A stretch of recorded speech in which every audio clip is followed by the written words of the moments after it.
Kalau kita perhatikan, ada satu fakta menarik yang sering jadi bahan pembicaraan diam-diam di masyarakat. Mengapa begitu banyak orang Tionghoa di Indonesia yang berhasil secara finansial? Mengapa mereka bisa membangun bisnis yang langgeng, memiliki aset yang besar, bahkan ketika memulai dari nol? Ini bukan sekadar stereotip. Di banyak kota, dari toko kelontong kecil sampai jaringan retail besar, kita bisa melihat kehadiran mereka yang kuat dan konsisten. Ini bukan kebetulan. Ada sesuatu yang mereka tahu, yang mungkin belum kita sadari sepenuhnya. Rahasia ini bukan semata-mata soal kerja keras, walaupun itu penting. Bukan juga hanya soal hemat atau pandai berdagang, meskipun keduanya sangat berperan. Ada sesuatu yang lebih dalam, lebih sistematis, dan sudah diajarkan sejak mereka masih kecil. Sesuatu yang ditanamkan dalam cara berpikir, cara mengambil keputusan, bahkan dalam cara melihat uang. Sesuatu yang begitu kuat, sampai-sampai pola ini bisa bertahan lintas generasi. Dan ketika kita mulai memahami rahasianya, kita akan menyadari bahwa kesuksesan itu bukan sesuatu yang tiba-tiba datang, melainkan dibentuk sejak lama. Bayangkan jika kita bisa membongkar semua lapisan pola pikir itu. Bukan untuk meniru secara buta, tapi untuk memahami. Untuk belajar dan kemudian menyesuaikan dengan realitas kita sendiri. Karena pada akhirnya, semua orang ingin hidup sejahtera, semua orang ingin punya kebebasan finansial. Dan kalau ada kelompok masyarakat yang telah terbukti berhasil mewujudkan itu selama puluhan bahkan ratusan tahun, tentu ada pelajaran penting yang tidak bisa kita abaikan. Di bagian awal ini, kita akan menyelam jauh ke dalam cara pandang orang Tionghoa terhadap uang, bisnis, keluarga, dan masa depan. Kita akan bongkar satu persatu pola tersembunyi yang membuat mereka melesat jauh di bidang ekonomi, bahkan ketika mereka menghadapi tantangan yang berat di negeri ini. Ini bukan kisah tentang keberuntungan. Ini kisah tentang prinsip, disiplin, dan cara berpikir yang sangat berbeda dengan kebanyakan orang pada umumnya. Banyak orang mengira bahwa rahasia kekayaan orang Tionghoa terletak pada koneksi atau warisan keluarga. Tapi itu hanya sebagian kecil dari cerita. Karena faktanya, banyak orang Tionghoa Indonesia yang memulai dari titik nol. Mereka datang ke Indonesia sebagai imigran, tanpa modal besar, bahkan tanpa pendidikan tinggi. Namun mereka berhasil membalik keadaan. Dari menjual barang di pasar, membuka warung kecil, hingga akhirnya punya toko grosir, lalu berkembang menjadi distributor besar, dan bahkan menjadi pemilik perusahaan nasional. Kalau begitu, apa sebenarnya kekuatan utama mereka? Jawabannya terletak pada cara pandang yang sangat berbeda terhadap uang dan usaha. Sejak kecil, anak-anak Tionghoa sudah diajarkan bahwa uang bukan untuk dihamburkan, tapi untuk diputar. Mereka tidak melihat uang sebagai alat untuk gaya hidup, tapi sebagai alat untuk membangun kekuatan ekonomi.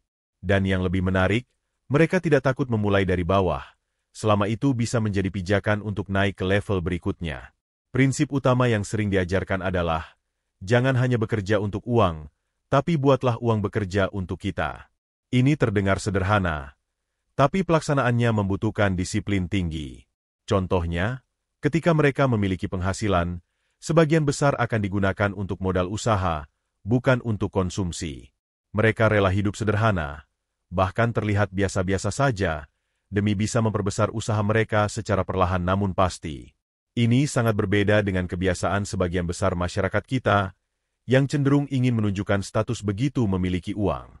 Mereka juga punya kebiasaan mencatat semua pemasukan dan pengeluaran secara rinci. Bahkan warung kecil pun sering punya buku catatan keuangan yang rapi. Tujuannya jelas, agar mereka tahu kemana uang mereka pergi, dan bisa mengambil keputusan yang tepat berdasarkan data, bukan perasaan. Ini mungkin terdengar sepele, tapi kebiasaan inilah yang membuat mereka bisa mengontrol keuangan dengan sangat baik, dan tidak mudah terjebak dalam utang konsumtif. Selain itu, orang Tionghoa juga sangat menghargai waktu. Mereka tidak suka membuang waktu untuk hal-hal yang tidak produktif. Sejak dini, mereka sudah terbiasa melihat orang tua mereka bekerja keras, membuka toko sejak pagi buta, dan menutupnya larut malam. Mereka melihat dengan mata kepala sendiri bahwa keberhasilan tidak datang dari kemalasan atau menunggu keberuntungan, tapi dari kerja keras yang konsisten setiap hari. Namun kerja keras saja tidak cukup. Mereka juga sangat cerdas dalam membaca peluang. Mereka bisa melihat apa yang dibutuhkan pasar, dan cepat dalam mengambil langkah. Ketika mereka melihat ada kebutuhan di masyarakat yang belum terpenuhi, mereka segera mencari cara untuk mengisi celah itu. Mereka tidak menunggu sampai semuanya sempurna, tapi mereka bergerak cepat, mencoba, dan belajar dari kesalahan. Mereka juga tidak ragu untuk mengajarkan anak-anak mereka tentang bisnis sejak usia dini. Anak-anak diajak ke toko, diajarkan melayani pelanggan, bahkan diajak berdiskusi tentang bagaimana mengelola stok barang. Ini bukan eksploitasi, tapi pendidikan. Anak-anak belajar langsung dari dunia nyata, bukan hanya dari buku pelajaran. Dan hasilnya, ketika mereka dewasa, mereka sudah punya pemahaman yang kuat tentang bagaimana dunia usaha bekerja. Hal yang tidak kalah penting adalah kebiasaan mereka membangun jaringan kepercayaan dalam lingkungan sendiri. Dalam budaya Tionghoa, kepercayaan atau yang biasa disebut kepercayaan antarpersonal sangat dijunjung tinggi. Mereka membangun bisnis berdasarkan rasa saling percaya, bahkan terkadang lebih kuat daripada perjanjian tertulis. Karena itu, mereka bisa saling bantu dalam urusan modal, suplai barang, atau pembukaan cabang usaha tanpa takut dikhianati. Sistem kepercayaan ini mempercepat laju pertumbuhan bisnis, karena tidak semuanya harus dimulai dari awal sendiri. Ketika seorang Tionghoa membuka usaha baru, dia tidak berdiri sendiri. Saudara, sepupu, paman, bahkan teman dari satu kampung, seringkali ikut membantu. Entah itu sebagai investor, mitra, atau sekadar membantu secara operasional. Mereka tidak takut berbagi keuntungan, karena yang mereka kejar bukan sekadar uang, tapi keberlangsungan usaha jangka panjang. Mereka tahu, ketika satu orang berhasil, akan membuka peluang bagi yang lain. Inilah yang menyebabkan ekonomi mereka bertumbuh bersama-sama. Berbeda dengan sebagian masyarakat lain yang cenderung bersaing secara destruktif, orang Tionghoa justru bersaing sambil bekerja sama. Mereka tidak memusuhi sesama pedagang, tapi justru saling menguatkan. Dalam satu pasar, bisa saja ada beberapa toko Tionghoa yang menjual barang serupa, tapi mereka tetap menjaga hubungan baik. Karena mereka percaya bahwa pelanggan tidak akan hanya datang karena harga, tapi juga karena pelayanan, kepercayaan, dan hubungan jangka panjang. Ada satu prinsip penting dalam etika bisnis orang Tionghoa, jangan merusak harga pasar sendiri. Mereka sangat anti perang harga yang tidak sehat. Bagi mereka, keuntungan jangka panjang jauh lebih penting daripada sekadar menjual habis hari ini. Mereka akan lebih memilih bekerja sama menetapkan harga wajar, agar semua pelaku usaha bisa bertahan dan berkembang. Inilah bentuk kepandaian kolektif yang sangat kuat, dan menjadi fondasi yang tidak kasat mata dari kesuksesan mereka. Dalam keluarga Tionghoa, peran orang tua dalam mendidik anak sangat besar. Anak tidak hanya disiapkan untuk menjadi pintar secara akademis, tapi juga tangguh secara mental dan bertanggung jawab secara ekonomi. Mereka diajarkan nilai-nilai seperti hemat, jujur, bekerja keras, dan tidak bergantung pada orang lain. Nilai-nilai ini bukan hanya teori, tapi diterapkan dalam kehidupan sehari-hari. Misalnya, ketika anak minta sesuatu yang mahal, orang tua akan bertanya, "Apa manfaatnya? Apakah itu kebutuhan atau hanya keinginan?" Mereka membentuk anak untuk berpikir logis dan bijak sejak dini. Yang menarik, mereka tidak memanjakan anak-anak meskipun punya uang. Bahkan dalam keluarga kaya pun, anak-anak sering tetap diajarkan untuk bekerja keras dari bawah. Ada banyak cerita tentang anak pemilik toko yang tetap harus membantu bersih-bersih, jaga kasir, dan melayani pelanggan. Ini semua dilakukan agar si anak punya pengalaman langsung, tidak hanya menikmati hasil. Mereka percaya bahwa warisan terbaik bukanlah harta, tapi karakter dan pemahaman bisnis yang ditanam sejak muda. Di sisi lain, orang Tionghoa juga sangat berorientasi pada masa depan.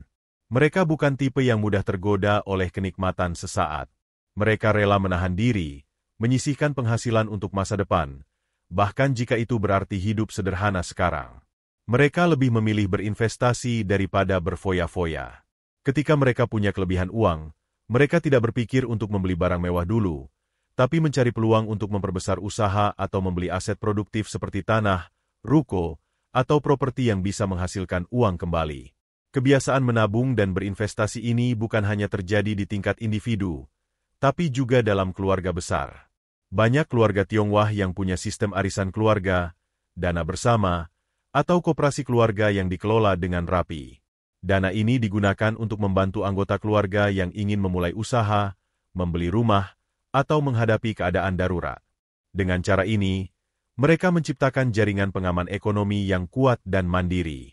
Cara mereka memandang utang juga berbeda. Mereka tidak alergi terhadap utang, tapi mereka sangat berhati-hati dalam menggunakannya. Bagi mereka, utang hanya digunakan untuk hal yang produktif, bukan untuk konsumsi. Jadi jika mereka meminjam uang, tujuannya jelas, untuk memperbesar usaha, membeli alat produksi, atau ekspansi bisnis. Dan yang lebih penting, mereka berusaha melunasi utang secepat mungkin, karena mereka sangat menjaga reputasi dan kepercayaan di mata rekan bisnis. Budaya malu pun memainkan peran besar dalam mendorong mereka untuk sukses.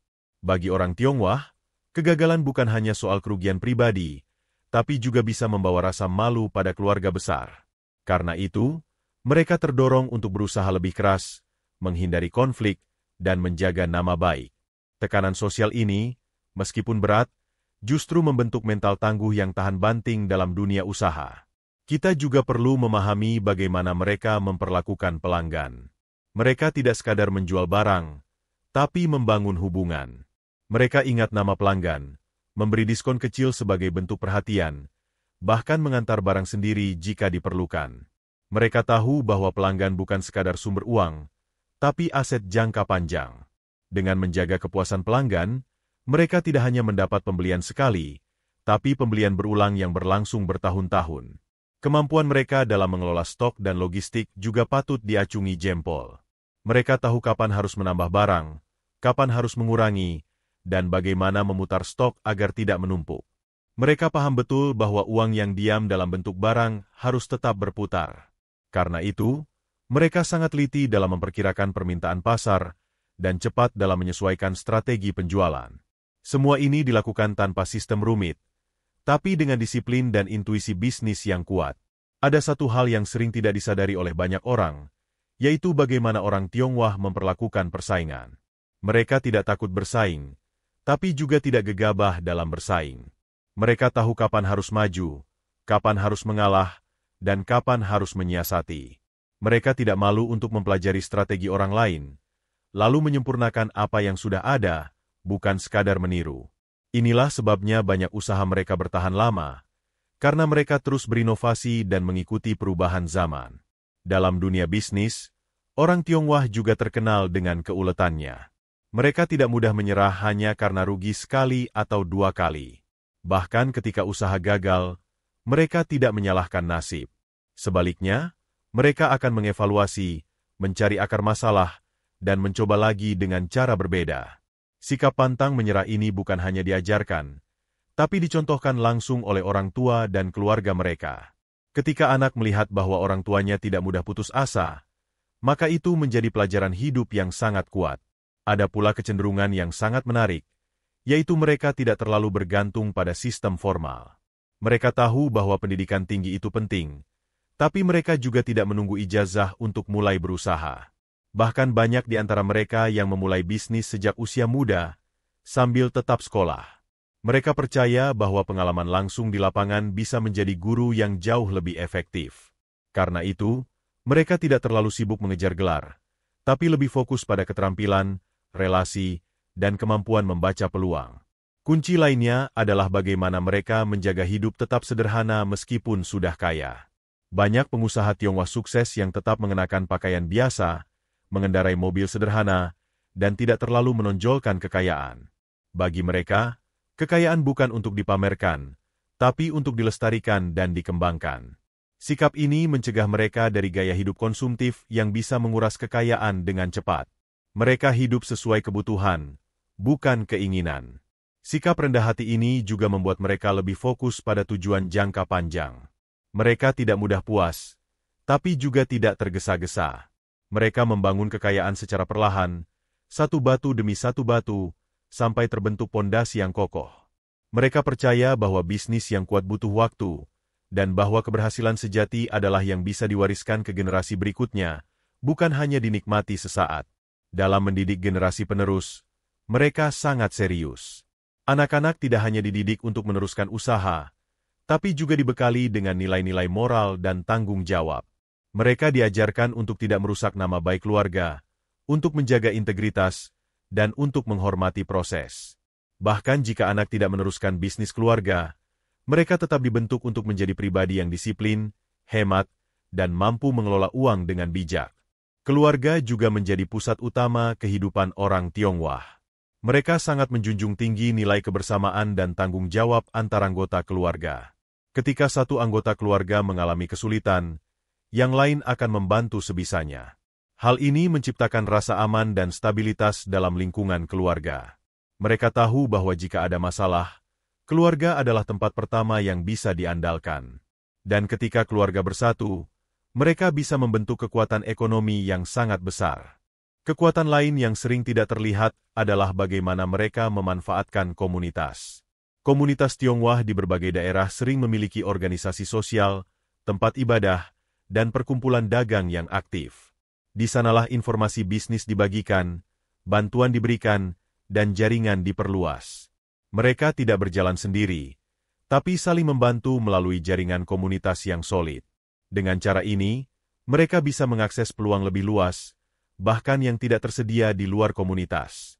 Sikap realistis juga sangat menonjol dalam budaya mereka. Mereka tidak terlalu percaya pada mimpi besar tanpa perhitungan.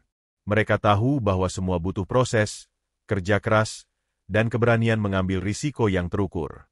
Mereka tidak cepat tergoda pada skema cepat kaya atau investasi yang tidak masuk akal. Mereka berpikir logis, membuat perhitungan matang, dan lebih memilih jalan lambat yang pasti daripada jalan cepat yang penuh risiko. Mereka juga sangat menghargai reputasi. Sekali nama mereka rusak karena utang tidak dibayar atau janji tidak ditepati, maka akan sulit membangun kepercayaan kembali.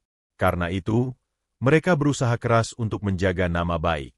Bahkan dalam perjanjian bisnis yang tidak tertulis sekalipun, mereka tetap berpegang pada komitmen. Hal ini membuat mereka bisa bekerja sama dengan banyak pihak dalam jangka panjang, karena orang lain merasa aman dan nyaman berurusan dengan mereka. Kepercayaan ini juga berdampak langsung pada perluasan usaha. Ketika seorang pengusaha Tionghoa ingin membuka cabang baru, dia bisa mengandalkan keluarga atau rekan komunitas yang dipercaya. Karena fondasi kepercayaan sudah kuat, maka usaha bisa tumbuh lebih cepat tanpa harus membangun semuanya dari nol. Mereka tidak takut berbagi, karena mereka percaya bahwa jika orang yang dipercaya juga berhasil, maka semuanya akan untung. Kepandaian mereka dalam memilih lokasi usaha juga patut dicontoh. Mereka tidak memilih tempat secara sembarangan. Mereka memperhitungkan alur lalu lintas, kebiasaan masyarakat sekitar, serta potensi pertumbuhan ekonomi di wilayah tersebut. Bahkan sebelum membuka toko, mereka bisa mengamati lokasi selama berminggu-minggu. Mereka tidak terburu-buru, tapi sangat teliti. Dan ketika mereka sudah yakin, mereka akan all out membangun usaha di tempat itu. Cara mereka memperlakukan karyawan juga menarik untuk dibahas. Di banyak usaha milik orang Tionghoa, karyawan dianggap bagian dari keluarga besar. Mereka diajarkan langsung oleh pemilik, dilibatkan dalam proses, dan diberi kepercayaan. Dalam jangka panjang, banyak karyawan yang akhirnya tumbuh menjadi mitra bisnis, atau bahkan membuka usaha sendiri dengan dukungan mantan majikannya. Hubungan seperti ini menciptakan rasa loyalitas dan rasa saling percaya yang sangat kuat. Salah satu kebiasaan unik lainnya adalah kesederhanaan yang menyatu dengan strategi. Orang Tionghoa seringkali terlihat hidup sangat hemat, bahkan saat mereka sudah memiliki penghasilan besar. Ini bukan karena mereka pelit, tapi karena mereka memahami bahwa setiap rupiah yang dihemat hari ini bisa menjadi modal penting untuk besok. Mereka tidak mudah tergoda untuk membeli barang mewah hanya demi gengsi. Mereka lebih memilih membeli mesin baru untuk pabrik kecilnya, daripada membeli perhiasan atau kendaraan mahal hanya untuk pamer. Kehidupan mereka sangat erat dengan prinsip tahan diri. Mereka mampu menahan keinginan sementara demi mencapai tujuan jangka panjang. Inilah yang membedakan mereka dengan banyak orang yang begitu punya uang, langsung ingin membeli rumah besar, mobil baru, atau liburan ke luar negeri. Orang Tionghoa akan menunda semua itu, dan justru fokus membeli aset yang bisa menghasilkan. Entah itu properti untuk disewakan, ruko untuk disewakan, atau tanah yang nilainya terus naik. Mereka tidak bekerja untuk gaya hidup, tapi untuk masa depan. Kebiasaan mereka dalam menjaga kesehatan juga turut berpengaruh terhadap kesuksesan. Mereka sadar bahwa tubuh yang sehat adalah aset terbesar. Banyak keluarga Tionghoa yang disiplin menjaga pola makan, istirahat cukup, dan menjalani gaya hidup aktif. Mereka mungkin tidak sering ke pusat kebugaran, tapi aktivitas sehari-hari mereka sangat produktif. Bahkan di usia tua pun mereka tetap aktif bekerja atau terlibat dalam usaha keluarga. Sikap ini memperpanjang usia produktif mereka, dan secara tidak langsung turut menjaga stabilitas ekonomi keluarga. Dalam urusan makanan pun, mereka tidak terlalu pilih-pilih. Mereka makan secukupnya, tidak berlebihan, dan cenderung memilih makanan rumahan yang sehat. Kebiasaan sederhana ini membuat mereka tidak mudah sakit dan bisa terus bekerja tanpa harus sering keluar biaya untuk kesehatan. Bahkan dalam keseharian mereka, minum air putih hangat, minum teh, dan menghindari makanan berminyak sudah menjadi budaya. Hal-hal kecil seperti ini ternyata membentuk fondasi fisik yang kokoh untuk terus menjalankan usaha dalam jangka panjang. Hal menarik lainnya adalah bagaimana mereka melihat kegagalan. Orang Tionghoa tidak melihat kegagalan sebagai akhir dari segalanya. Mereka sudah sangat terbiasa menghadapi kesulitan. Bahkan dalam banyak cerita keluarga, generasi sebelumnya pernah mengalami penindasan, pemerasan, atau krisis ekonomi. Tapi semua itu justru membentuk mental yang tahan banting. Mereka bisa bangkit setelah jatuh, bisa mulai lagi meskipun baru saja rugi besar. Mereka menganggap kegagalan sebagai bagian dari proses, bukan sesuatu yang harus disesali terlalu lama. Mereka juga pandai membedakan antara risiko dan kebodohan. Mereka berani mengambil risiko, tapi bukan risiko yang asal-asalan. Mereka membuat kalkulasi, mempertimbangkan kemungkinan, dan selalu menyiapkan rencana cadangan. Jadi ketika sesuatu tidak berjalan sesuai rencana, mereka tidak panik, karena mereka sudah menyiapkan langkah selanjutnya. Ini berbeda dengan banyak orang yang hanya ikut-ikutan tanpa strategi, lalu kecewa ketika hasilnya tidak sesuai harapan. Hal lain yang menjadi kekuatan mereka adalah keberanian mengambil keputusan cepat. Dalam dunia bisnis, kecepatan sangat menentukan. Ketika mereka melihat peluang, mereka tidak banyak menunda. Mereka bisa langsung membeli barang dalam jumlah besar jika tahu akan dibutuhkan pasar, atau langsung menyewa tempat jika merasa lokasi tersebut strategis. Mereka tidak terlalu lama dalam keraguan.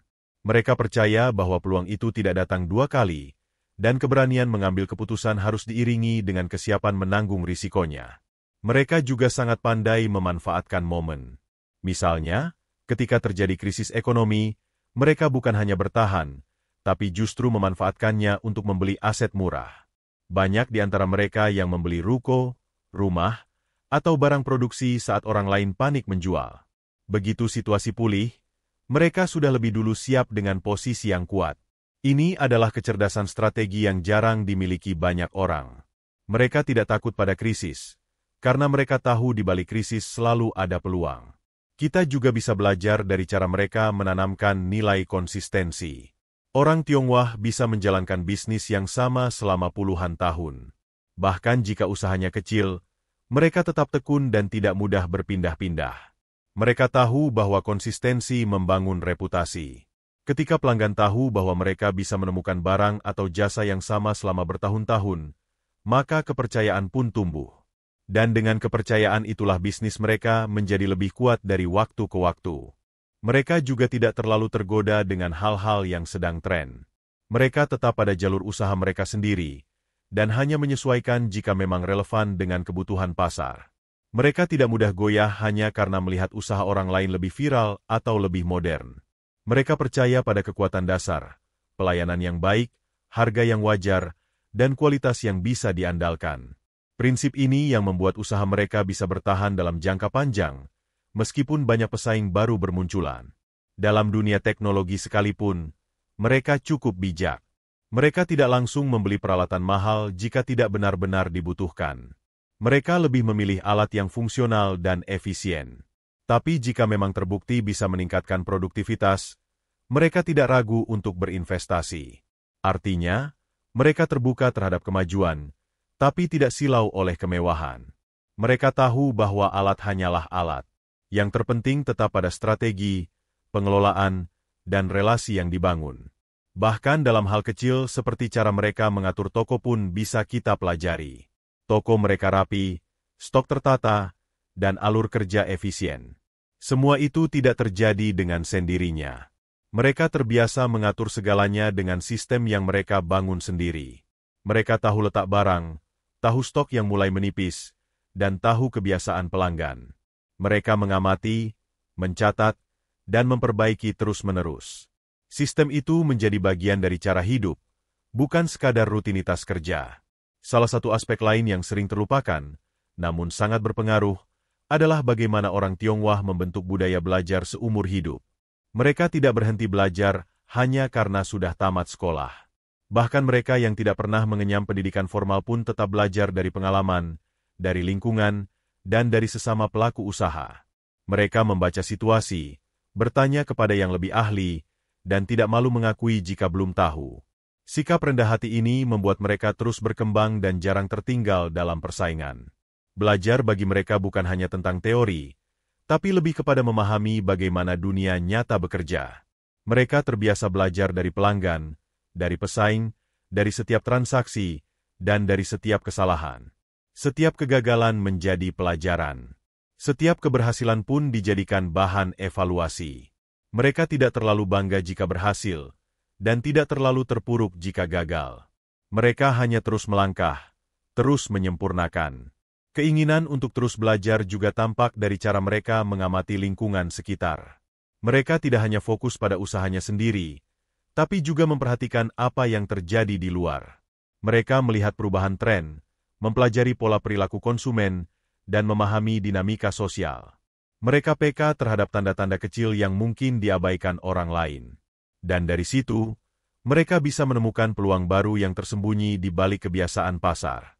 Tak jarang, mereka juga mengambil ide dari bidang yang berbeda, lalu mengadaptasinya ke dalam usaha mereka. Misalnya, ketika melihat sistem antrean di rumah sakit, mereka bisa menerapkannya di toko grosir mereka untuk mempercepat pelayanan. Ketika melihat teknik promosi dari restoran cepat saji, mereka bisa memodifikasi strategi itu untuk menarik pembeli ke toko mereka. Fleksibilitas inilah yang membuat usaha mereka tidak kaku dan terus relevan dengan zaman. Kita juga perlu menyoroti bagaimana mereka memandang uang. Bagi orang Tionghoa, uang bukan hanya alat tukar, tapi alat untuk menciptakan nilai. Mereka selalu mencari cara agar uang tidak berhenti di tangan, tapi terus berputar dan menghasilkan. Mereka sangat paham bahwa uang yang diam akan menyusut karena inflasi, sementara uang yang diputar bisa tumbuh menjadi kekayaan. Karena itu, mereka sangat hati-hati dalam menyimpan uang. Mereka lebih memilih menginvestasikannya, meskipun dalam bentuk kecil. Investasi mereka pun tidak selalu dalam bentuk yang rumit. Banyak di antara mereka yang memulai dengan membeli barang-barang pokok dalam jumlah besar agar dapat harga grosir, lalu menjualnya kembali dengan margin kecil tapi rutin. Ada pula yang menyisihkan sedikit demi sedikit untuk membeli emas, properti, atau membuka usaha kecil-kecilan.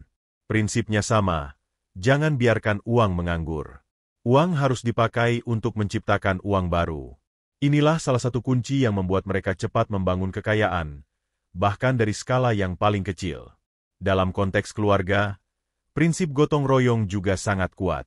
Ketika satu anggota keluarga berhasil membangun usaha, maka ia akan membuka pintu bagi yang lain. Bukan dengan memberikan uang secara cuma-cuma, tapi dengan melibatkan mereka dalam sistem usaha, memberi modal dengan pengawasan, atau menyediakan pelatihan langsung. Dengan cara ini, setiap orang dalam keluarga punya peluang untuk tumbuh tanpa harus memulai dari nol sendirian. Dan yang paling penting, mereka tetap dituntut untuk mandiri. Mereka percaya bahwa membantu itu penting, tapi harus disertai dengan tanggung jawab. Maka dari itu, anak atau saudara yang dibantu tidak serta-merta diberi semuanya. Mereka tetap harus menunjukkan komitmen, kedisiplinan, dan kemampuan untuk mengelola usaha dengan baik. Ini membentuk budaya kerja keras yang tidak bergantung, tetapi tetap saling mendukung. Dengan sistem ini, keluarga besar bisa menjadi jaringan bisnis yang luas, dengan saling menguntungkan satu sama lain.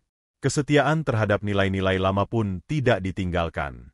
Banyak orang Tionghoa yang tetap memegang ajaran leluhur mereka dalam menjalankan kehidupan. Nilai-nilai seperti menghormati orang tua, tidak boros, hidup sederhana, dan menjaga keharmonisan rumah tangga, tetap menjadi dasar pengambilan keputusan.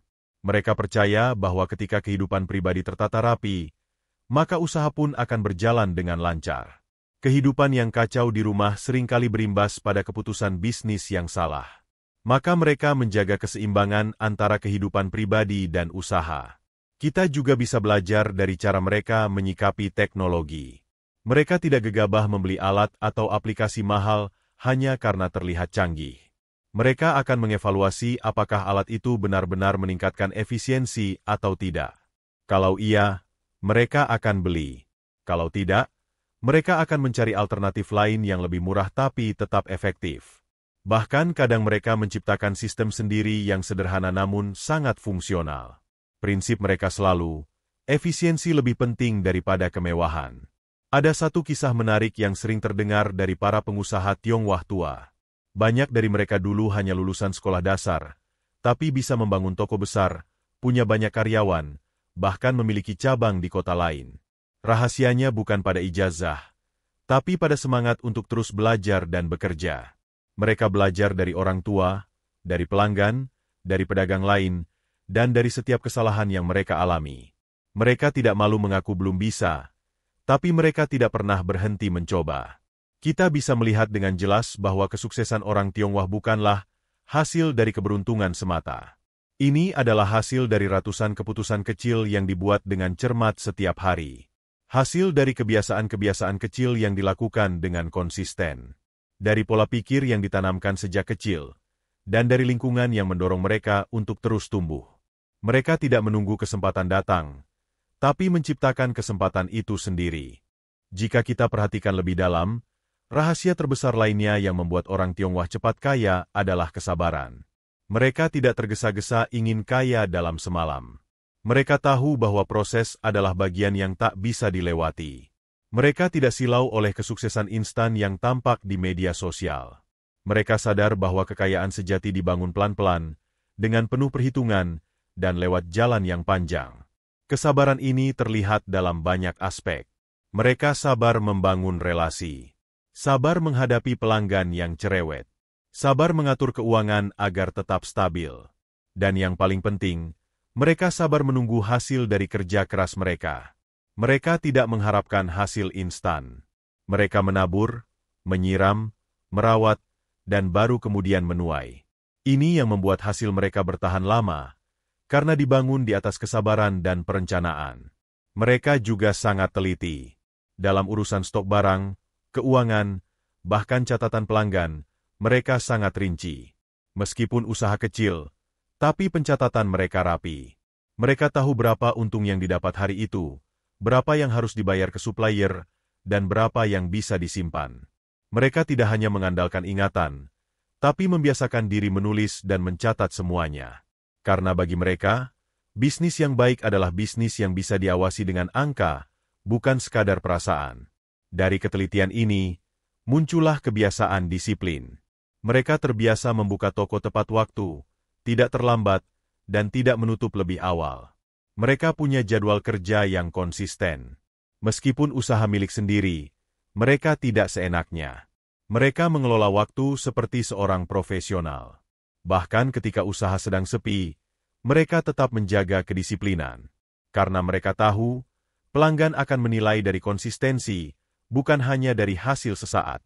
Mereka juga punya kecerdasan sosial yang tinggi. Mereka bisa membangun hubungan baik dengan pelanggan, supplier, tetangga, dan mitra bisnis. Mereka tahu kapan harus berbicara, kapan harus diam, dan bagaimana menyampaikan pendapat tanpa menyinggung. Mereka tidak terlalu keras kepala, tapi juga tidak mudah dipermainkan. Mereka menjaga harga diri tanpa harus bersikap sombong. Dengan cara ini, mereka disukai banyak orang dan dipercaya dalam urusan bisnis. Dalam hubungan sosial ini, ada satu prinsip yang mereka pegang, jangan menipu. Mereka tahu bahwa sekali saja mereka menipu, reputasi mereka akan rusak. Dan dalam dunia usaha, reputasi adalah segalanya. Lebih baik untung sedikit tapi dipercaya, daripada untung besar tapi dijauhi orang. Karena itulah mereka menjaga kejujuran. Mereka tahu bahwa bisnis jangka panjang hanya bisa dibangun di atas kepercayaan. Yang menarik, mereka tidak terlalu banyak berteori, tapi langsung praktek. Mereka tidak banyak berbicara soal rencana, tapi langsung bertindak. Bahkan banyak di antara mereka yang mungkin tidak tahu teori ekonomi atau manajemen modern, tapi bisa menjalankan prinsip-prinsip itu secara alami. Mereka belajar dari pengalaman, dari keluarga, dan dari kesalahan. Mereka tidak takut mencoba, dan tidak malu bertanya jika tidak tahu. Inilah bentuk kecerdasan praktis yang sangat efektif dalam dunia nyata.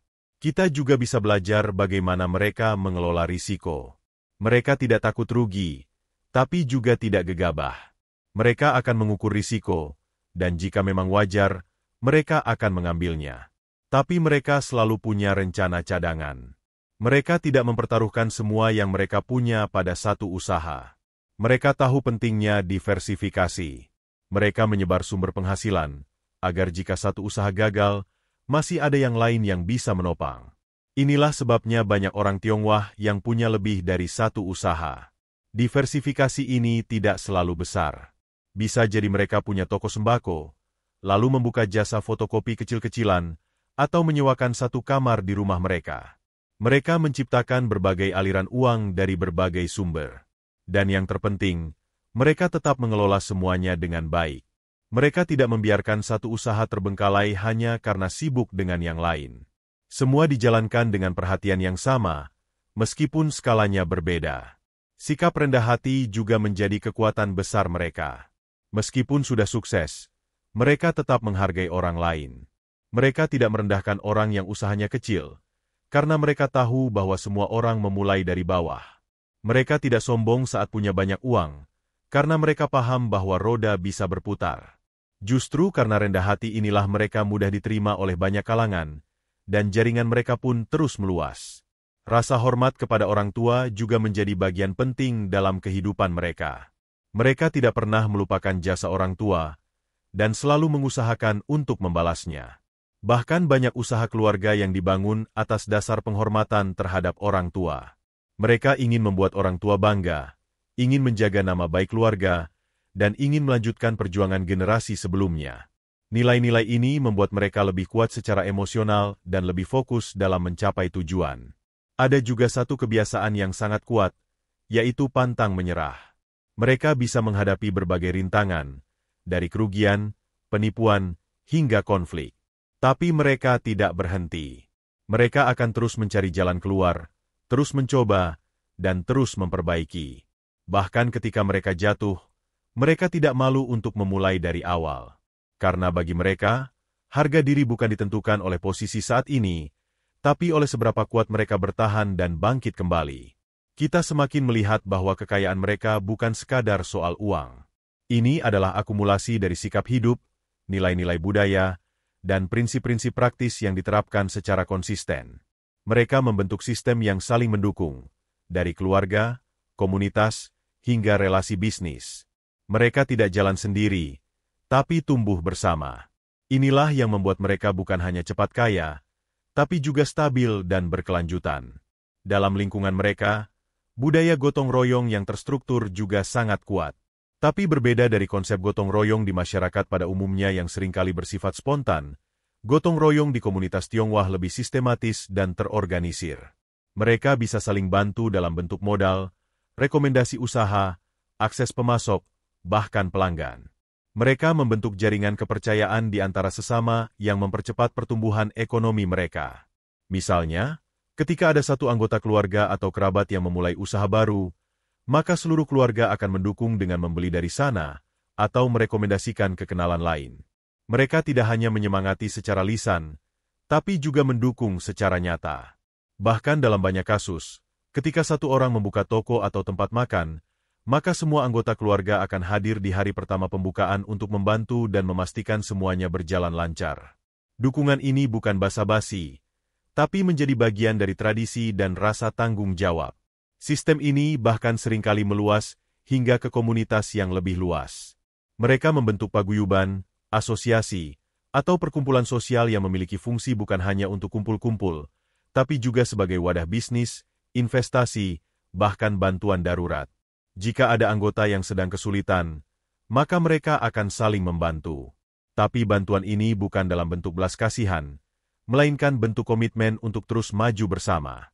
Dalam pendidikan anak-anak pun, mereka sangat serius. Mereka menyadari bahwa salah satu bentuk kekayaan jangka panjang adalah kecerdasan dan keterampilan. Maka meskipun mereka harus bekerja keras dari pagi hingga malam, Mereka tetap menyisihkan waktu dan uang untuk memastikan anak-anak mereka mendapatkan pendidikan yang layak. Tidak jarang mereka menyekolahkan anak ke tempat yang jauh, atau memberikan les tambahan, bahkan sejak anak usia dini. Tapi yang menarik, pendidikan ini tidak semata-mata akademis. Mereka juga mendidik anak-anak untuk terbiasa melihat dunia usaha. Anak-anak sering diajak ke toko, ke pasar, atau ke tempat usaha orang tuanya. Mereka dilibatkan dalam pembukuan sederhana, melayani pelanggan, bahkan ikut belanja bahan baku. Tujuannya bukan eksploitasi, tapi menanamkan pemahaman sejak dini bahwa uang itu tidak datang sendiri, dan bahwa bekerja keras adalah bagian dari hidup. Inilah yang membuat banyak anak muda Tionghoa memiliki semangat usaha yang tinggi. Mereka tidak canggung membuka usaha sendiri, tidak malu berjualan, dan tidak takut gagal. Mereka sudah terbiasa melihat proses sejak kecil. Mereka menyadari bahwa kerja keras adalah hal biasa, bukan sesuatu yang harus dihindari. Dan ketika mereka dewasa, mereka sudah siap mental untuk menghadapi dunia kerja yang penuh tantangan. Selain itu, mereka juga diajarkan untuk hidup hemat. Bahkan saat pendapatan meningkat, gaya hidup mereka tidak langsung berubah drastis. Mereka tetap memilih makan sederhana, tetap memakai kendaraan lama selama masih berfungsi, dan tidak mengejar gengsi. Uang lebih baik disimpan untuk keperluan penting atau dijadikan modal tambahan, daripada dihabiskan demi pencitraan. Prinsip ini membuat keuangan mereka lebih sehat dan tidak mudah terguncang. Gaya hidup hemat ini juga dibarengi dengan pemahaman soal prioritas. Mereka tahu mana yang harus didahulukan dan mana yang bisa ditunda. Mereka tidak akan memaksakan liburan mewah jika usaha sedang dalam fase pembangunan. Mereka tidak tergoda diskon besar-besaran kalau barangnya tidak penting. Mereka lebih memilih menyimpan untuk masa depan daripada memuaskan keinginan sesaat. Dan yang lebih hebat, mereka menularkan sikap ini ke anak-anak mereka, sehingga menjadi budaya keluarga yang turun-temurun. Kita bisa belajar dari cara mereka mengatur waktu. Bagi mereka, waktu adalah aset yang tidak bisa diganti. Maka mereka membagi waktu dengan cermat, antara bekerja, keluarga, istirahat, dan ibadah. Mereka tidak terlalu banyak menghabiskan waktu untuk hal-hal yang tidak produktif. Mereka tahu kapan harus fokus, dan kapan harus bersantai. Disiplin waktu ini membuat mereka lebih produktif dan bisa menyelesaikan banyak hal dalam satu hari. Bahkan ketika sudah berada di usia lanjut, banyak dari mereka yang tetap aktif. Mereka tidak pensiun dalam arti berhenti total. Mereka tetap datang ke toko, ikut rapat keluarga, atau memberi masukan dalam usaha. Mereka tetap ingin berguna, tetap ingin memberi kontribusi. Ini bukan karena terpaksa, tapi karena mereka merasa hidup masih punya tujuan. Dan selama mereka bisa, mereka akan terus bekerja dan membantu keluarga. Kepemimpinan dalam keluarga juga menjadi faktor penting. Biasanya ada satu tokoh sentral dalam keluarga besar yang dihormati dan dijadikan rujukan dalam pengambilan keputusan. Tokoh ini bisa seorang kakek, paman, atau kakak tertua yang sudah sukses.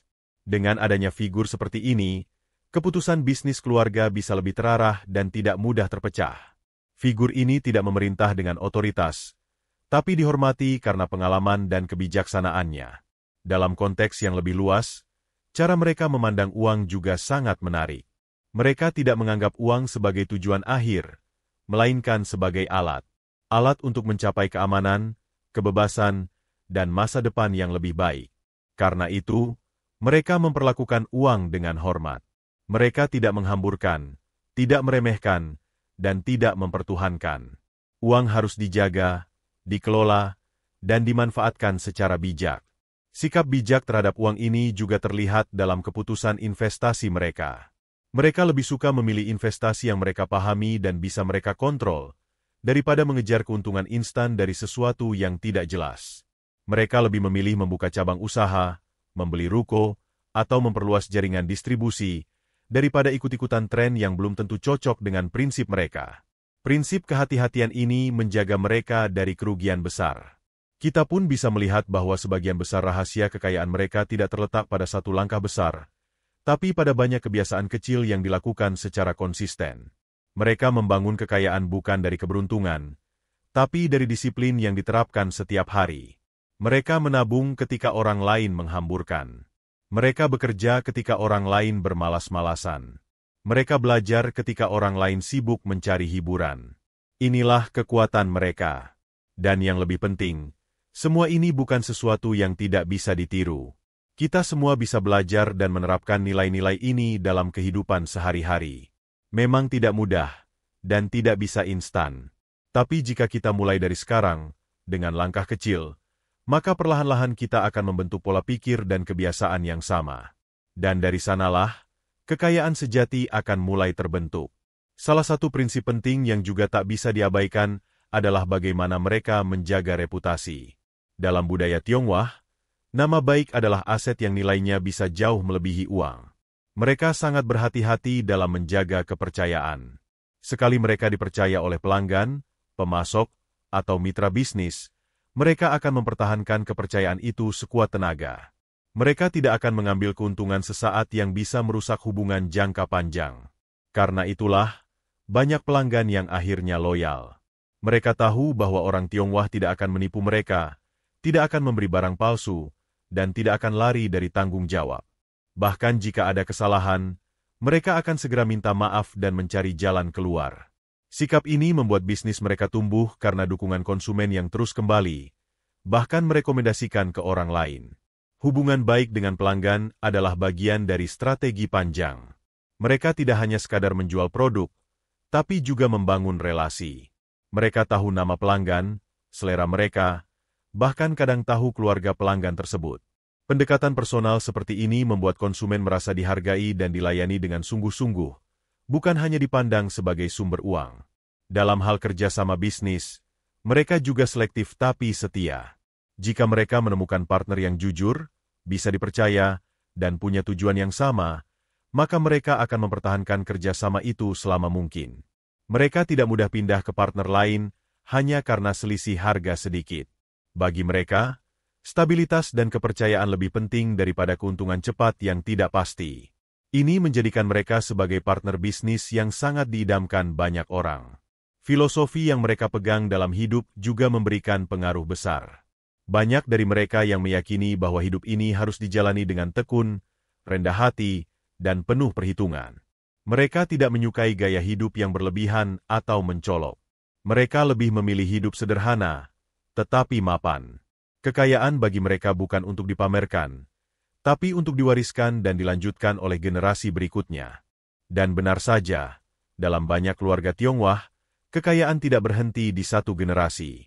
Mereka mampu mengelola dan menumbuhkan apa yang dimiliki, lalu mengajarkannya kepada anak-anak mereka. Mereka tidak mewariskan harta saja, tetapi juga mewariskan nilai, prinsip, dan strategi hidup. Maka tidak heran jika banyak keluarga Tionghoa yang bisa sukses secara turun-temurun, bukan hanya sesekali kaya lalu jatuh. Pola pikir jangka panjang ini juga membuat mereka lebih tahan terhadap krisis. Saat terjadi guncangan ekonomi, inflasi, atau bencana, mereka tidak langsung panik. Mereka sudah punya tabungan, aset, dan jaringan yang siap membantu. Bahkan dalam masa-masa sulit, mereka bisa bertahan dan bahkan tumbuh, sementara banyak yang lain justru tumbang. Ini karena mereka membangun fondasi yang kuat sejak awal. Dalam soal persaingan, mereka juga memiliki keunikan. Mereka tidak takut bersaing, tapi juga tidak suka mencari musuh. Mereka fokus pada memperbaiki diri, meningkatkan kualitas, dan memberikan harga yang wajar. Mereka tahu bahwa untuk bisa bersaing, harus punya keunggulan yang nyata, bukan hanya janji kosong. Maka mereka terus belajar, memperbaiki, dan berinovasi secara bertahap namun pasti. Etos kerja mereka juga tak bisa dianggap remeh. Mereka terbiasa bangun pagi, bekerja sejak dini hari, dan tidak berhenti sampai pekerjaan selesai. Mereka tidak menunda, tidak banyak mengeluh, dan tidak bergantung pada bantuan orang lain. Kemandirian adalah kebanggaan tersendiri bagi mereka. Bahkan jika usaha kecil, mereka akan tetap mengerjakannya dengan sepenuh hati, karena tahu bahwa dari kecil bisa tumbuh menjadi besar. Sikap tidak gengsian ini sangat menonjol. Mereka tidak malu membuka warung kecil, berdagang keliling, atau menjual barang di pinggir jalan. Bagi mereka, selama itu halal dan bisa menghasilkan, maka itu adalah pekerjaan yang mulia. Mereka tidak peduli apa kata orang, asalkan keluarga mereka bisa makan dan kehidupan bisa berjalan. Dan justru dari sikap inilah, Banyak usaha kecil mereka akhirnya berkembang menjadi usaha besar. Ada pula kebiasaan mereka yang sangat jarang kita lihat di komunitas lain, yaitu kebiasaan mencatat semua pengeluaran dan pemasukan secara detail. Bahkan dalam usaha yang kecil sekalipun, mereka punya buku catatan yang rapi. Setiap transaksi dicatat, setiap utang dan piutang ditulis jelas. Ini membuat mereka tahu persis kondisi keuangan mereka, sehingga bisa mengambil keputusan dengan cepat dan akurat. Ketika orang lain menjalankan usaha hanya dengan perkiraan atau intuisi, mereka punya data real dari catatan harian mereka.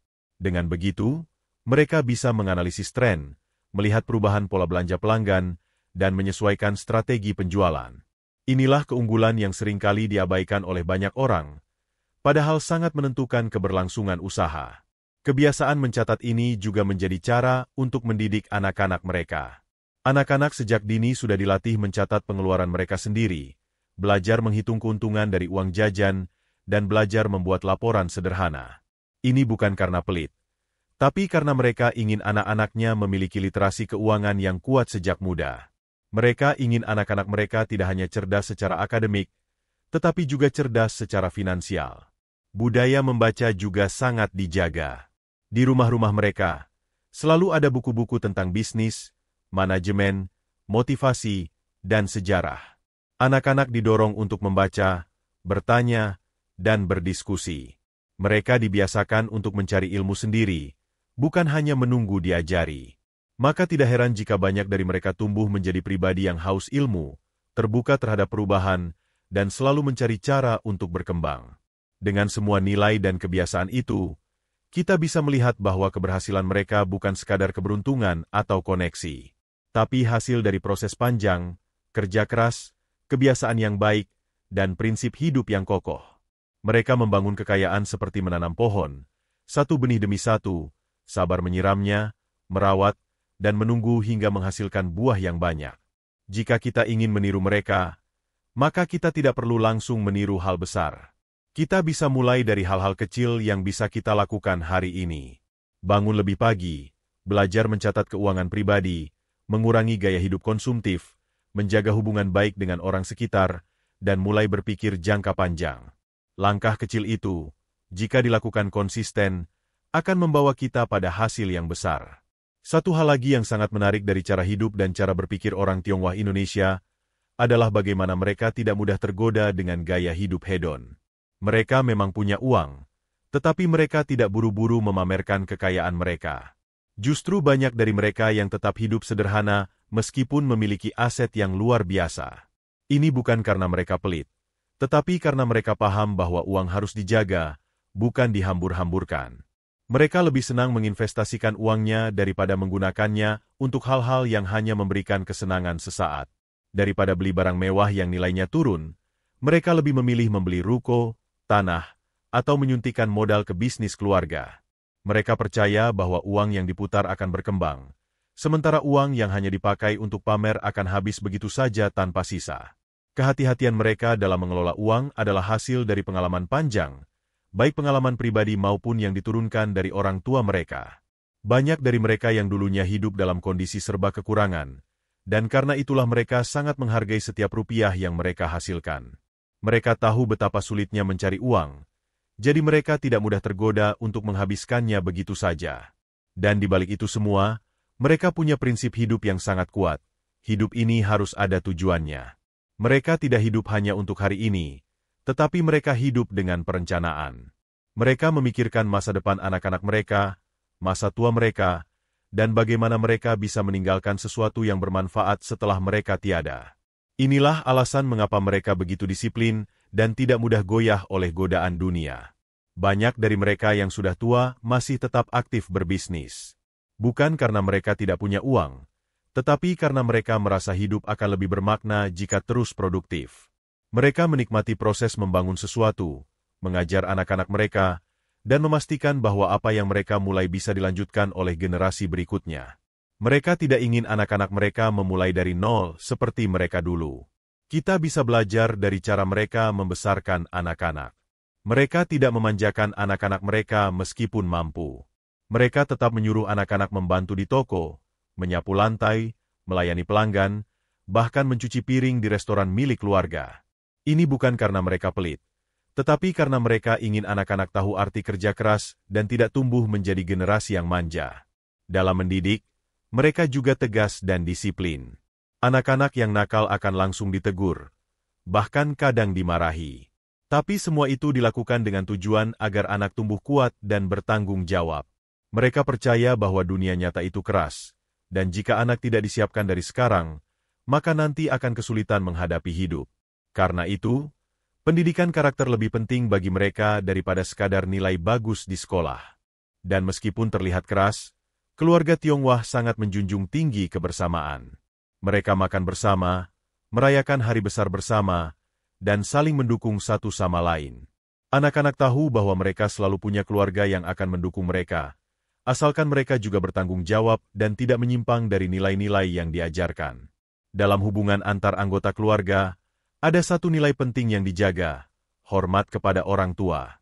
Orang tua sangat dihormati, pendapatnya didengarkan, dan keputusannya tidak diganggu-gugat.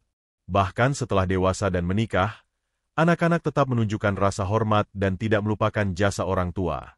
Mereka sadar bahwa tanpa pengorbanan generasi sebelumnya, mereka tidak akan ada di posisi sekarang.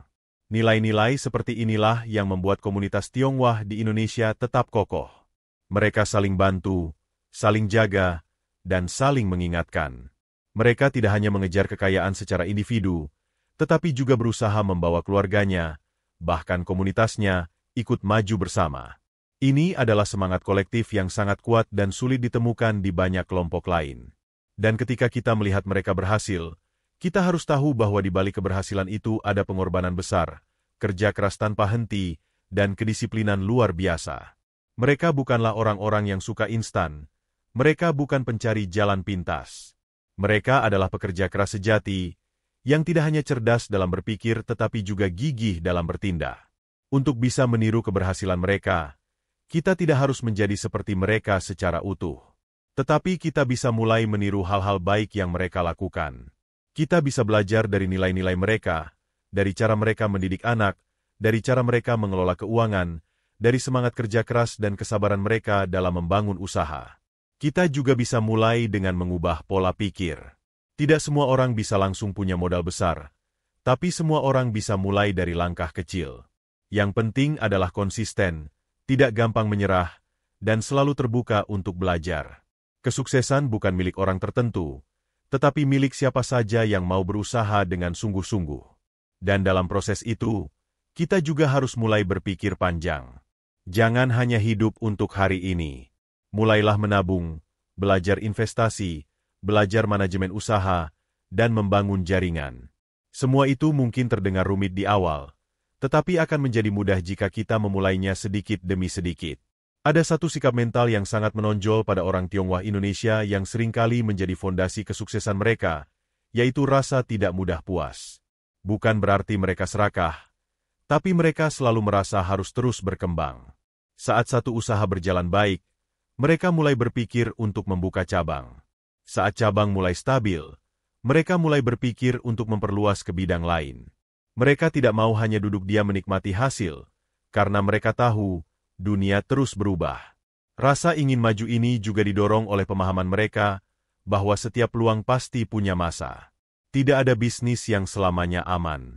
Maka dari itu, mereka selalu berpikir 2 langkah ke depan. Kalau bisnis sekarang laku, bagaimana 5 tahun ke depan? Kalau sekarang masih bisa untung, bagaimana saat pesaing mulai banyak? Mereka terus menganalisa, terus memperbarui strategi, dan tidak takut untuk berubah jika dibutuhkan. Mereka juga terbiasa dengan risiko. Tapi bukan berarti mereka nekat. Mereka adalah pengambil risiko yang cermat. Mereka tidak akan masuk ke bisnis yang tidak mereka pahami. Mereka akan pelajari terlebih dahulu, tanya sana-sini, melihat pola pasar, menghitung biaya, dan memprediksi potensi kerugian. Baru setelah semua itu terlihat masuk akal, mereka akan ambil keputusan. Dan ketika mereka memutuskan untuk memulai sesuatu, mereka tidak setengah-setengah. Mereka akan benar-benar fokus. Mereka tahu bahwa usaha itu seperti menanam pohon. Kalau tidak disiram dan dirawat dengan serius, maka tidak akan tumbuh. Karena itu, mereka memberikan tenaga dan waktu mereka sepenuhnya. Bahkan banyak dari mereka yang kerja dari pagi sampai malam tanpa libur, terutama di masa-masa awal merintis usaha. Kerja keras ini juga dilengkapi dengan kerja cerdas. Mereka sangat peka terhadap efisiensi. Mereka tahu mana yang harus dikerjakan sendiri, dan mana yang bisa didelegasikan. Mereka juga tahu kapan harus menghemat, dan kapan harus berani mengeluarkan uang untuk investasi. Mereka tidak pelit dalam hal-hal yang bisa menunjang perkembangan bisnis, seperti pelatihan, promosi, atau peralatan kerja yang lebih baik. Dalam dunia usaha, mereka tidak takut dengan persaingan. Justru mereka menikmati persaingan sebagai cara untuk mengasah diri. Mereka percaya bahwa dengan adanya pesaing, mereka akan terdorong untuk lebih kreatif dan inovatif. Mereka tidak akan menyalahkan pasar jika kalah, tapi justru akan mengevaluasi diri dan mencari tahu di mana letak kekurangannya. Nilai kejujuran juga menjadi fondasi yang kuat dalam bisnis mereka. Bagi banyak pengusaha Tionghoa, kepercayaan pelanggan adalah harta yang lebih berharga dari sekadar keuntungan sesaat. Mereka sadar, sekali mereka bohong, pelanggan akan hilang. Tapi kalau mereka bisa dipercaya, pelanggan tidak hanya akan kembali, tapi juga akan merekomendasikan kepada yang lain.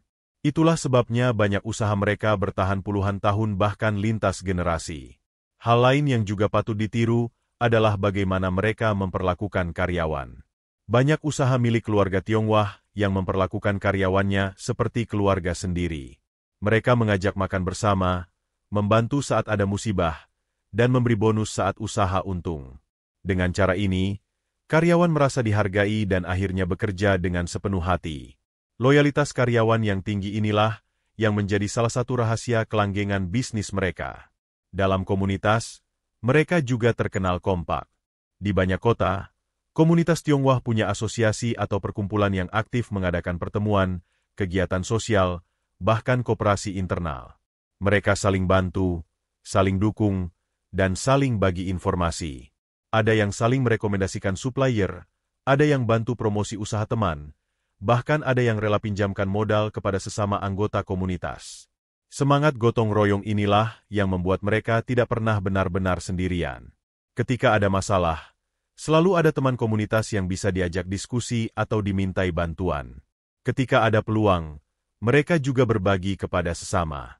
Inilah kekuatan jaringan yang sangat luar biasa, yang membuat mereka bisa bertahan bahkan di tengah tekanan ekonomi yang berat. Dan meskipun mereka sukses secara ekonomi, mereka tidak melupakan akar budaya mereka. Mereka tetap menjaga tradisi, menghormati leluhur, dan menjalankan nilai-nilai moral yang sudah diturunkan sejak lama.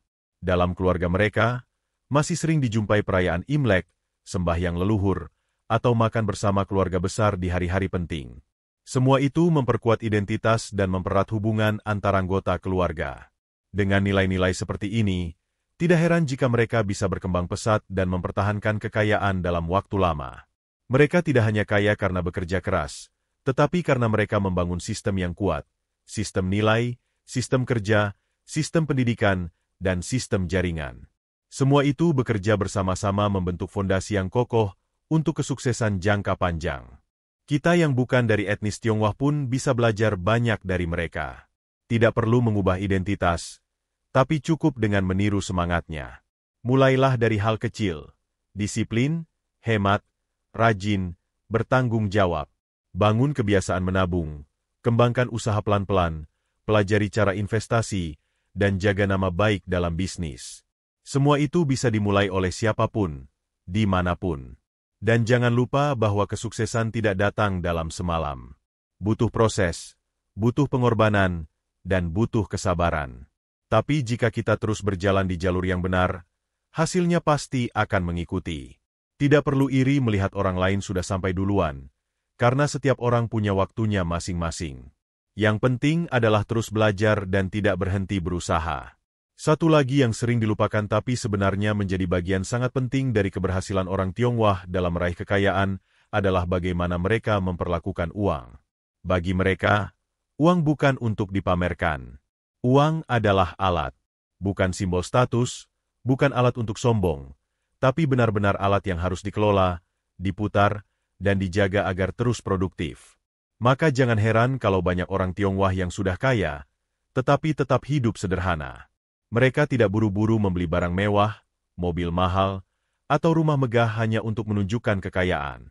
Sebaliknya, mereka lebih senang menginvestasikan kembali keuntungan bisnisnya agar semakin berkembang. Mereka menunda kesenangan jangka pendek demi keamanan jangka panjang. Cara pandang ini sebenarnya bisa menjadi pelajaran berharga untuk banyak orang. Karena dalam budaya konsumtif, seringkali uang diartikan sebagai alat untuk menunjukkan kelas sosial. Padahal semakin banyak uang yang dipamerkan, semakin besar pula risiko keuangan yang dihadapi. Orang Tionghoa lebih memilih tampil biasa-biasa saja, tetapi di balik itu, mereka memiliki simpanan, aset, dan bisnis yang kuat. Bahkan ada pepatah di kalangan mereka yang sangat populer, diam-diam kaya. Artinya, mereka lebih suka orang lain tidak tahu seberapa besar kekayaannya. Mereka tidak suka pamer, karena tahu bahwa kekayaan sejati bukan untuk dipertontonkan, melainkan untuk diwariskan. Fokus mereka bukan pada gaya hidup, tapi pada keberlangsungan usaha dan warisan bagi anak cucu. Dan berbicara soal warisan, orang Tionghoa tidak hanya mewariskan harta. Mereka juga mewariskan ilmu. Anak-anak mereka tidak hanya diberi uang, tetapi juga diajarkan cara mengelola uang. Sejak kecil, mereka sudah dibiasakan terlibat dalam usaha keluarga, belajar tentang tanggung jawab, mengenal dunia dagang, dan memahami arti kerja keras. Ini adalah bentuk pendidikan nonformal yang sangat kuat pengaruhnya. Ketika anak-anak itu tumbuh dewasa, mereka tidak kaget dengan dunia usaha. Mereka sudah terbiasa dengan sistemnya. Mereka tahu bagaimana menghadapi pelanggan, bagaimana menjaga kepercayaan, dan bagaimana menangani kerugian. Jadi ketika tiba waktunya mereka menggantikan orang tua, mereka tidak mulai dari nol, tetapi dari titik yang jauh lebih siap dan mapan. Siklus inilah yang membuat kekayaan orang Tionghoa bisa bertahan dari generasi ke generasi. Tidak hanya karena warisan berupa aset, tapi karena adanya warisan nilai, kebiasaan, dan pola pikir. Mereka tidak hanya mewariskan apa yang dimiliki, tetapi juga cara berpikir untuk mempertahankan dan mengembangkannya. Ini jauh lebih penting daripada sekadar uang. Mereka juga sangat sadar bahwa dunia berubah. Karena itu, anak-anak mereka juga diarahkan untuk terus belajar. Banyak dari mereka yang disekolahkan tinggi-tinggi, tidak hanya di dalam negeri, tetapi juga ke luar negeri. Bukan untuk gaya-gayaan, tetapi karena mereka ingin anak-anaknya punya pandangan luas, wawasan modern, dan kemampuan untuk bersaing secara global. Mereka tahu bahwa pengetahuan adalah investasi terbaik. Namun, meskipun sudah mendapatkan pendidikan tinggi dan pengalaman global, anak-anak mereka tetap diminta untuk tidak melupakan akar budaya keluarga. Mereka diajarkan untuk tetap rendah hati, hormat kepada orang tua, menjaga nama baik keluarga, dan hidup tidak berlebihan. Kombinasi antara pendidikan modern dan nilai tradisional inilah yang membuat mereka tetap kuat dan stabil. Tak hanya itu, orang Tionghoa Indonesia juga sangat cermat memilih pasangan hidup. Banyak dari mereka yang mencari pasangan yang tidak hanya menarik secara fisik, tetapi juga cocok secara nilai dan visi hidup. Mereka percaya bahwa rumah tangga adalah fondasi utama dalam hidup seseorang. Jika pasangannya tidak satu visi dalam hal keuangan, kerja keras, dan pendidikan anak, maka akan sulit mempertahankan kesuksesan dalam jangka panjang. Dan setelah menikah pun, pasangan Tionghoa biasanya bekerja sama dalam urusan usaha dan keuangan. Mereka saling mendukung, saling melengkapi, dan saling menjaga. Istri biasanya ikut membantu di toko atau mengelola keuangan, sedangkan suami fokus ke produksi atau relasi dengan pelanggan. Kolaborasi ini menjadikan bisnis keluarga lebih kuat, stabil, dan kompak. Tidak sedikit pula yang memulai usaha dari nol bersama pasangan. Mereka membangun dari kecil, bersusah payah bersama, saling menyemangati ketika jatuh, dan merayakan keberhasilan bersama. Kebersamaan ini membentuk ikatan yang sangat kuat, tidak hanya dalam rumah tangga, tetapi juga dalam dunia usaha. Ketika keduanya satu suara, maka tantangan seberat apapun bisa mereka lewati. Semua prinsip, nilai, dan cara hidup ini, jika disatukan, menjadi semacam sistem kehidupan yang membuat mereka lebih terarah. Mereka tidak hidup asal-asalan. Mereka punya tujuan. Mereka punya strategi. Mereka tahu apa yang ingin dicapai dan bagaimana mencapainya. Inilah rahasia terdalam yang seringkali tidak terlihat oleh mata, tetapi menjadi fondasi dari segala keberhasilan yang mereka raih. Seringkali kita hanya melihat hasil akhirnya saja, seperti rumah mewah, toko besar, atau mobil mahal. Tapi kita lupa bahwa di balik itu semua ada perjuangan panjang, kerja keras, kesabaran, dan prinsip hidup yang kuat. Mereka yang sukses bukan karena keberuntungan semata, tapi karena mereka merancang hidup mereka dengan serius dan penuh perhitungan. Jika kita ingin mengikuti jejak mereka, maka langkah pertama adalah dengan mengubah pola pikir. Ubah cara pandang terhadap uang, terhadap waktu, terhadap kerja, dan terhadap pendidikan. Jangan mudah tergoda oleh kemewahan instan. Belajarlah menunda kesenangan demi hasil jangka panjang. Latih diri untuk hemat, fokus, dan terus belajar hal-hal baru. Berusahalah untuk hidup dengan nilai. Jaga kepercayaan, jujur dalam bisnis, dan perlakukan pelanggan serta karyawan dengan hormat. Jangan malu memulai dari kecil, karena setiap orang besar pasti pernah melewati masa sulit. Justru dari kesulitan itulah karakter terbentuk. Dan ketika karakter sudah kuat, maka kesuksesan hanya tinggal menunggu waktu. Pada akhirnya, kekayaan yang diraih oleh banyak orang Tionghoa Indonesia bukanlah hasil dari sihir atau warisan semata. Bukan pula hasil keberuntungan yang jatuh dari langit tanpa sebab. Semua itu adalah hasil dari kerja keras, strategi hidup yang jelas, kesabaran dalam berproses, dan yang paling penting, konsistensi menjaga nilai-nilai hidup mereka dari generasi ke generasi. Jika kita ingin mengikuti jejak mereka, maka kita perlu memahami bahwa menjadi kaya bukan hanya tentang seberapa besar uang yang bisa kita hasilkan, tapi juga seberapa cerdas kita mengelola uang itu. Seberapa sabar kita menahannya agar tetap tumbuh. Dan seberapa bijak kita menempatkan diri dalam kehidupan sehari-hari, baik dalam bisnis, keluarga, maupun relasi sosial. Menjadi kaya bukan soal mengejar hasil dengan tergesa-gesa, tapi soal membangun fondasi yang kuat, membangun karakter, menata ulang pola pikir, memahami bahwa hidup bukan hanya untuk hari ini, tetapi untuk masa depan yang panjang.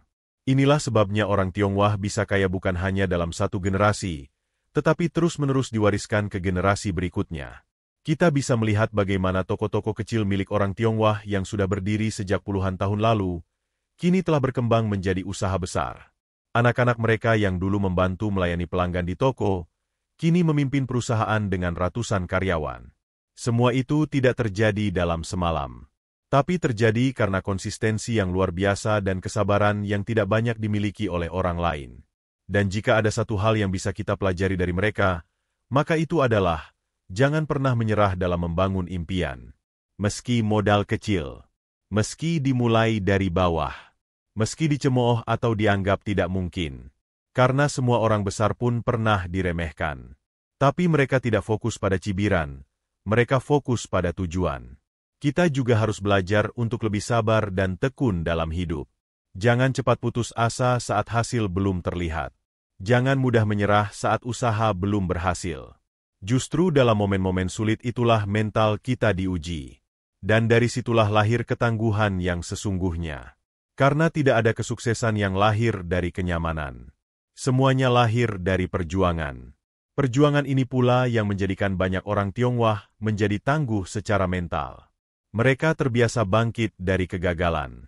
Mereka tidak takut jatuh, karena mereka tahu mereka bisa berdiri lagi. Mereka tidak malu mulai dari bawah, karena mereka tahu nilainya bukan pada posisi, tapi pada semangat dan niat untuk terus bertumbuh. Kita bisa mulai dari hal-hal kecil. Belajar hemat, mulai usaha rumahan, menjual barang secara daring, membuka jasa kecil-kecilan, menabung dari sisa penghasilan, membaca buku tentang keuangan, mengubah lingkungan pertemanan, menyusun tujuan hidup, dan yang paling penting, berani mengambil tanggung jawab atas masa depan sendiri. Karena jika bukan kita yang mengubah hidup kita, siapa lagi? Kalau kita terus menunggu kesempatan datang dari luar, maka kita akan terus tertinggal. Tapi kalau kita mulai bergerak dari sekarang, sekecil apapun langkahnya, maka hasilnya akan kita rasakan di masa depan. Dan itu bukan hanya akan mengubah hidup kita sendiri, tapi juga hidup keluarga kita, anak cucu kita, dan bahkan generasi setelah kita. Jadi sekarang, pertanyaannya bukan lagi, mengapa mereka bisa cepat kaya? Tapi pertanyaannya adalah, apa yang bisa saya lakukan mulai hari ini agar saya juga bisa menyusul mereka?